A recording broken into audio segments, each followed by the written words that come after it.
What's up, Niner Faithful? Johnny Dell back again with another episode of 49ers Playbook, the channel where we try and answer the whys and hows of the game.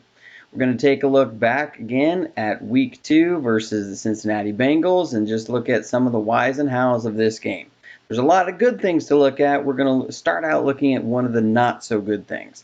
This was the interception that Jimmy Garoppolo threw. When this happened in the game, I was a little irritated with him. I remember sitting on my couch and I said, "Man, what are you doing?"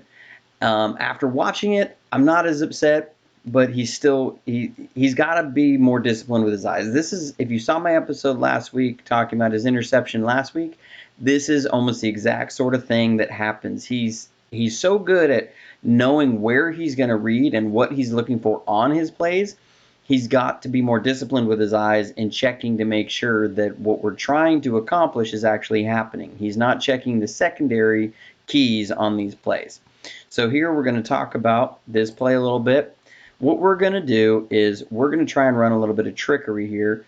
Cincinnati comes out. They're giving a man coverage look because you see this corner was pressed up right before the snap. He's going to go into a bail. When you see these corners face in, when they're up in a press and they face in right before the snap, you see Richard Sherman do this all the time. That's him going into a bail technique, meaning he's dropping into a zone. He's going to be going into a zone drop, not a man coverage drop. That's one of the ways, if you're watching football at home and you want to be able to kind of see some of the X's and O's and what's happening during the game, when you see corners doing that, that tells you that corner is in zone. So just one thing to look for when you're watching the game. So they're going to drop into a cover three. This is a cover three zone. And so this corner is going to bail out here. We're going to have this safety is going to rotate over the top. This corner is going to bail. And then we got guys in spot drops. So we have here, here, and here. And what we're going to do is we're going to try and take advantage of this by, we're going to send, this is Richie James. He's going to come on a deep over route. And we're going to take Kittle and we're going to run him on a deep in route. And we're going to take Goodwin and run him on a little curl. What we're trying to make this look like is as if we're clearing the zone out for Kittle. And we're going to take this, I think this is Debo. He's going to come and he's going to run a curl route. What we're trying to do is get this corner to bite on this corner route, get the safety to bite on Kittle, and we're going to have, this was Richie James. We should have him open right here. Everything works except this corner does not bite on the curl route. We beat him with a curl earlier in the game, and they were aggressive on this. 27 over here was on that side when that happened, and he was really aggressive. This they're going to expect the same thing because again we had run a curl and we threw it there, and so that's what Jimmy's doing. He's reading this defender right here, and he's going to be looking for and through this free safety. If the safety looks like he's going to drive on Kittle, and these hook curl defenders get sucked in by Kittle, he's going to look to throw it to Richie James over the top. He's assuming that this corner is going to get occupied by the curl route. The problem is the corner, as you see him bailing here, because we never give any look this direction. Unlike last week when we were playing Tampa Bay and we ran a curl against a cover three, that corner never bailed. He sat flat-footed and drove. This corner stays disciplined and he bails. So what you see here is Jimmy's looking down the middle and he's seeing the safety is eyeing Kittle. He's not giving any sort of respect to Richie James here. The hook curl defenders are also occupied. And so, once Richie James gets even with a linebacker, he's gone. There's no linebackers that are going to be able to run with Richie James. And so that's what Garoppolo sees, and he's going to throw it in the open space. The problem is over here you see the corner did not bite, and Jimmy never looked to see him. And so when he throws his ball out there, if this corner had bit, we got Richie James for maybe a touchdown.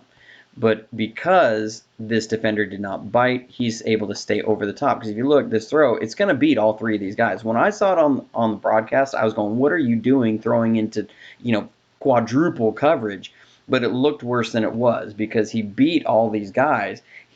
What happened was the corner just did not bite. And so there, the corner is just able to drop back, and it's an easy pick for him, as we see right here. But again, if this corner bites, he's behind the entire defense, and it might even be a touchdown. So this is a play, again, when I saw it live, I really didn't like what it looked, because when we saw it live, this is what we saw. We're seeing 5 defenders around the ball, and we're thinking, what in the world is he doing? But on this, really, it's just this defender, he stayed disciplined, made a good play. Jimmy never checked him. He does need to check that backside corner and make sure that, he's not going to bail on this. So, this is how the play is designed. He's got to get more discipline in his eyes. This is kind of a reverse of what happened last week. Again, he's assuming that these defenders are going to play their coverage a certain way, and he's got to double check that. Let's move on to the next play. Thankfully that interception didn't cost us any points, but here we're going to come out. I want to talk a little bit about the run game here. This isn't like a big, flashy, amazing run, but this is going to just show what sets Shanahan apart from a lot of other offensive coordinators. He's got a lot of diversity in the run game. A lot of diversity. And so let's talk about this play a little bit. This one's going to look like this. We do, this zone stretch out to this side. We then do the counter coming across, where you see these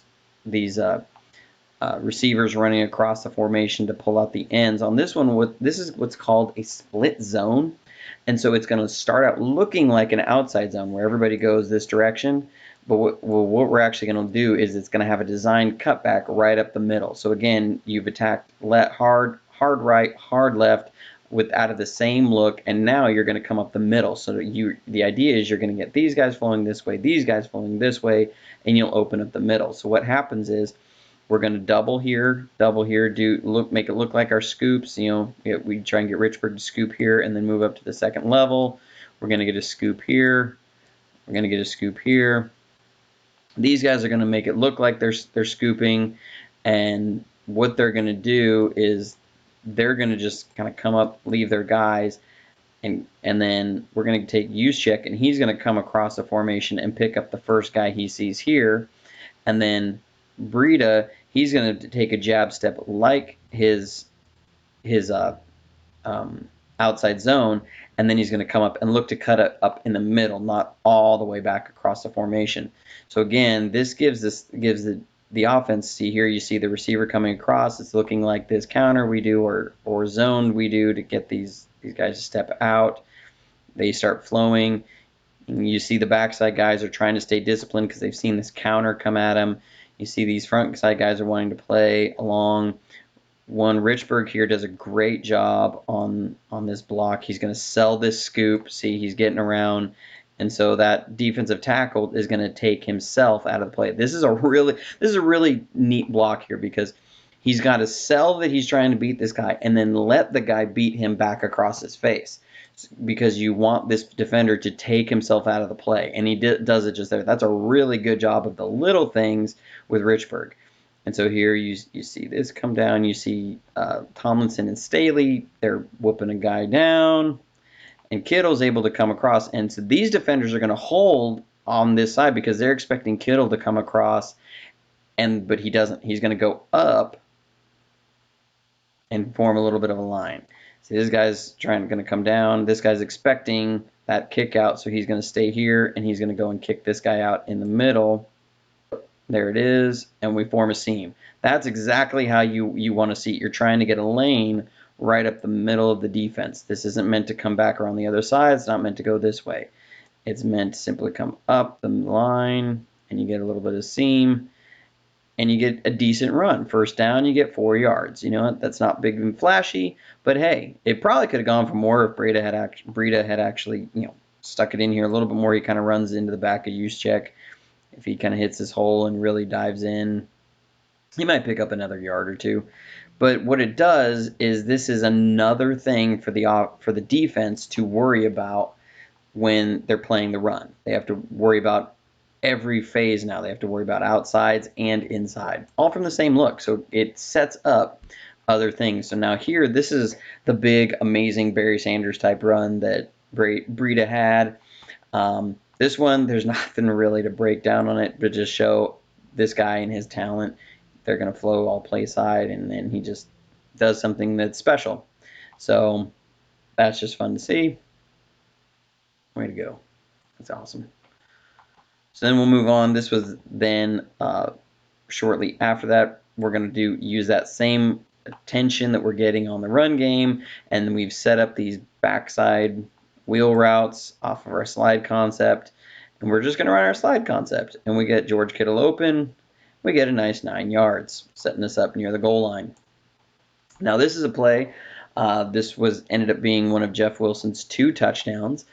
What I love about Shanahan, again, is that we have the ability with our offense to run zone, zone, zone, and then we can switch to man and do that very well. Man blocking, or oftentimes considered a power blocking scheme. What we're going to do is we're just going to run this ball right up the middle. We'll show it first here. Kind of, you get to see how the offensive line just drives everybody off the ball, and we score a touchdown. You only need 2 yards. This is the kind of play that was a staple when Jim Harbaugh was here.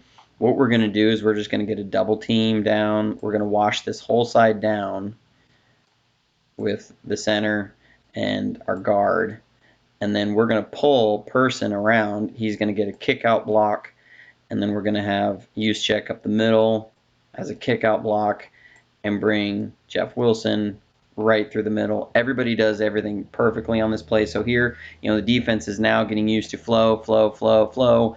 And now when they're trying to flow with plays, they're getting double teamed and power blocked down, and they're just not in a position to hold. So here you see Tomlinson's just going to smack the zero tech here and blow him out of the hole. Watch Staley blow this guy out of the hole. They're just moving people. That's awesome to see.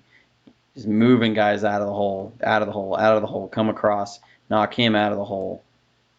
Boom. That's a great block by Person. And then you're going to see Juszczyk come in and take on the linebacker. Don't let him fill. Number 30 does not aggressively fill here.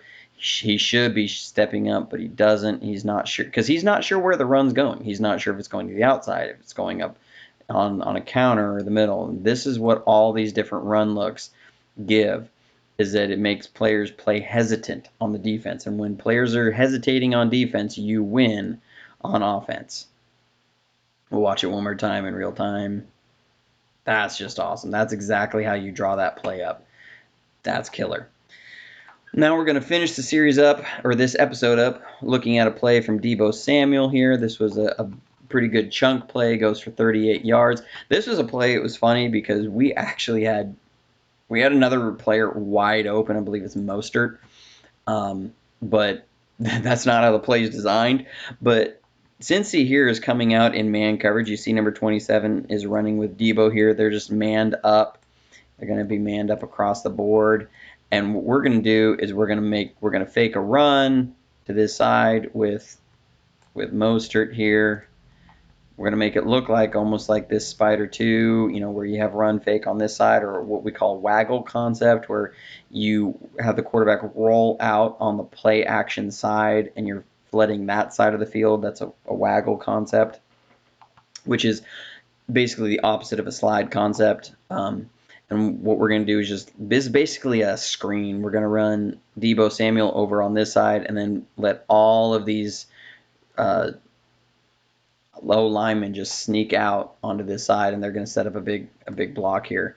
So let's watch this play. Here you see there's the run fake. They're actually doing double run fake here, making it look like this. It's going to go to this side, and you can see this is where I was saying that we had a guy wide open, because the linebacker's trying to stay on Mostert here, and he gets picked off by 22 coming across right there. And so he's wide open, and I'm sure Jimmy for a second wanted to throw it here. And I'm sure Mostert wanted the ball right here, but that's not how the play is designed. It's coming back to Samuel over here, because you see all these defenders, they're so clueless right now. Watch this guy. He just kind of doesn't know what to do. He's running across the formation. He runs into his own guy. He stops, and now he's just staring around, covering nobody. He's covering grass. That's what you like to see when defenders are so confused. And now we have all of our linemen on this side of the field with a receiver behind him against 2 defenders. That's awesome. Catches the ball and just takes off. He's got all the big uglies in front of him, and then he's just got speed. He's got speed to burn, because now you're facing fewer fast guys on that side of the field. So, this is the kind of stuff that Shanahan was doing to them all game long, where he's going constantly east and west. They have no idea where the ball's going, who's got it. We could have gone to a running back here, and we get it to Samuel, and he takes off for a big gain. When you got guys that were open all over the field, that's when the defense, they're pointing around, looking at each other, trying to figure out what's going on. Thanks for tuning in and seeing another episode. We'll finish up our discussion of the offense in the next episode, so stay tuned. Like and subscribe, hit the notifications button so you can see when the videos get uploaded. Again, thank you for tuning in, supporting the channel. If you'd like to support me on Patreon, I will put the link below. Go Niners!